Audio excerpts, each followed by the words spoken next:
So last week you talked about one of the first things you did when you got to Digital Equipment Corporation was you were their first budget analysis. Is that correct? Analyst. Analyst. Sorry.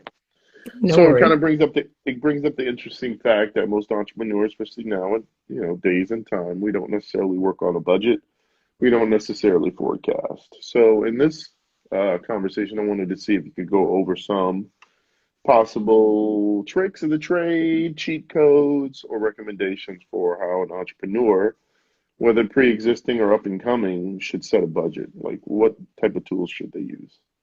Well, the easiest thing is what I call the envelope approach, which is Mm, that you get three envelopes. You get your invoices, you get your bills. The first envelope, you put fixed expenses, things like rent and light and things you have to pay. mm, And you say what the amounts are, and then you told that.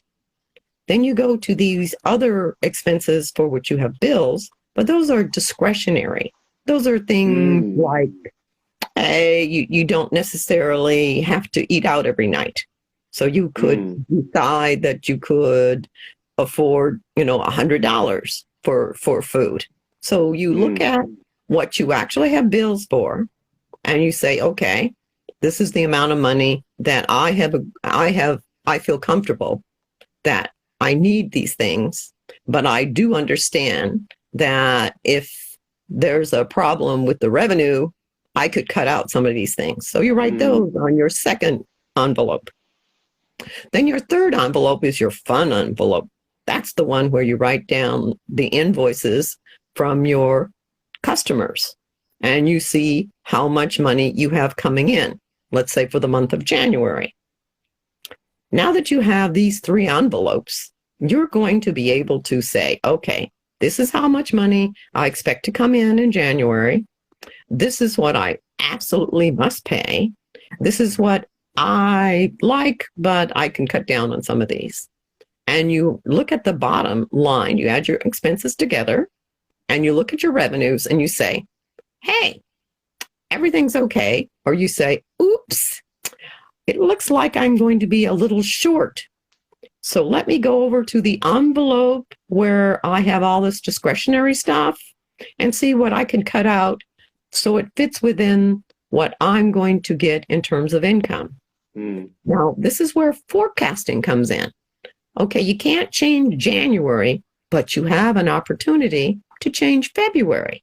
mm, So the first thing you might say is, am I waiting too long for my clients to pay me? mm, A lot of companies go with, when you get an invoice, you got to pay it. It's called receipt, payment on receipt. mm, So you don't have to figure out when their money is coming. You just simply have terms that say, hey, I expect to get paid within 5 days of the receipt of this invoice. That mm, will greatly improve your ability to be able to move forward. So mm, now we've fixed February. We didn't have to do any painful anything. We got it all covered. But the problem may be with March is that you don't have an ongoing contract. And where are you going to come up with the revenues for March? You mm, have a clear idea of what you're going to have to pay in March because you got the bills and these are the fixed things that you got to pay. So mm, you know exactly how much money you must have for March. So how are you going to get this revenue thing going? Well, you might take me up on the idea of changing the terms.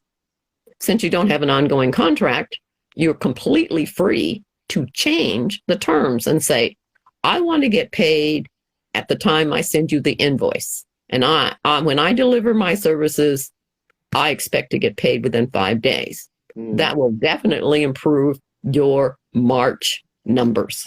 mm. So that's the kind of way in which budgeting and forecast help you.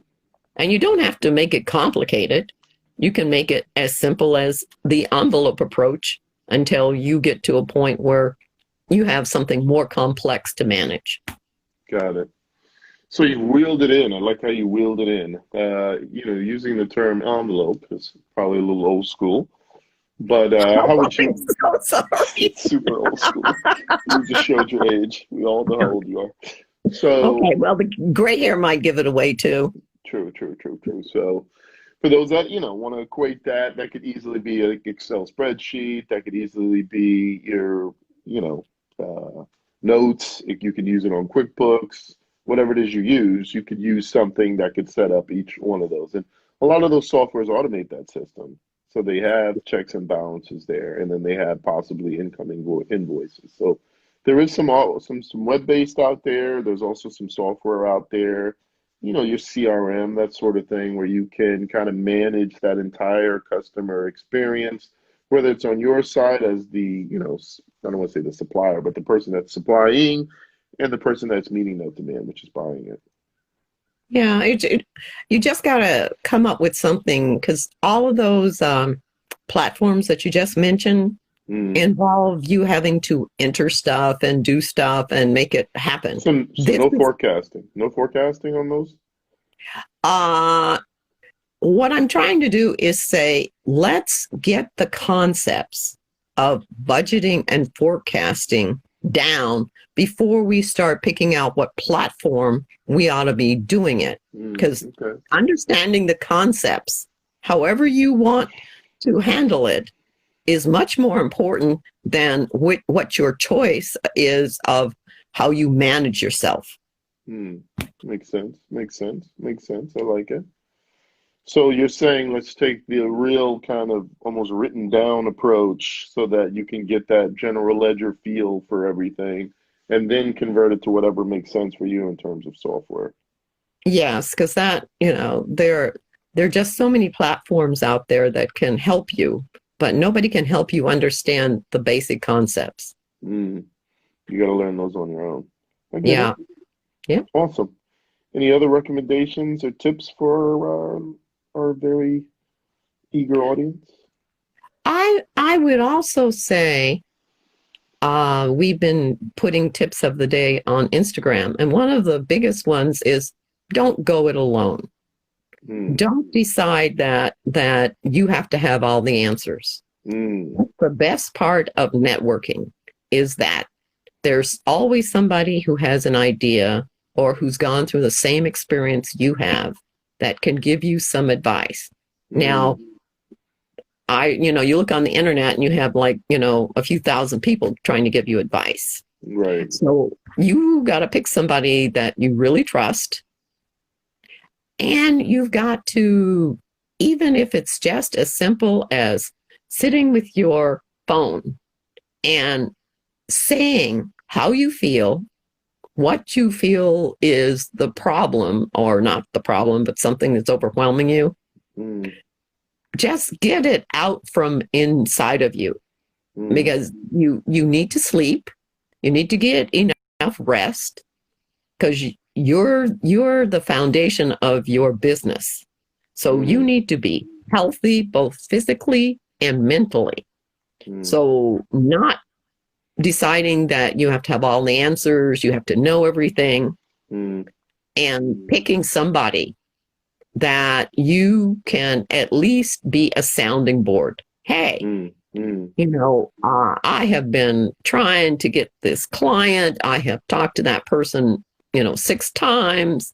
There's nothing more I can say. And still, I can't get an answer. And that Mm. person might say, I had a similar situation.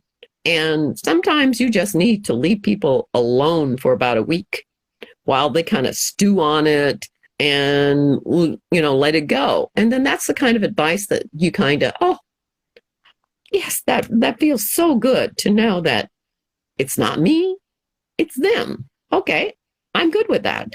Mm. Or the whole idea that so many people in your generation are feeling like they have to succeed. Mm. They just have to.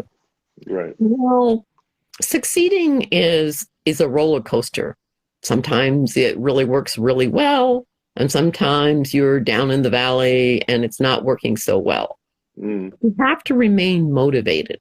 And to Mm, remain motivated, you've got to stop being alone. You got to mm. figure out, I'm not saying, go to a bar and start, telling the bartender, but Right. find yourself someone that you can at least understand, who understands what you might be going through. Find yourself Got it. somebody. Got it. Well, thank you so much for your time, and we'll pick this up next week with we're probably going a different direction, different topic. I think we're pretty much covered the basics. We'll just summarize for the next one. The first three, we'll just summarize it all together, give some tips and that sort of thing, and then we'll move on to the next topic after that. All right? Okay.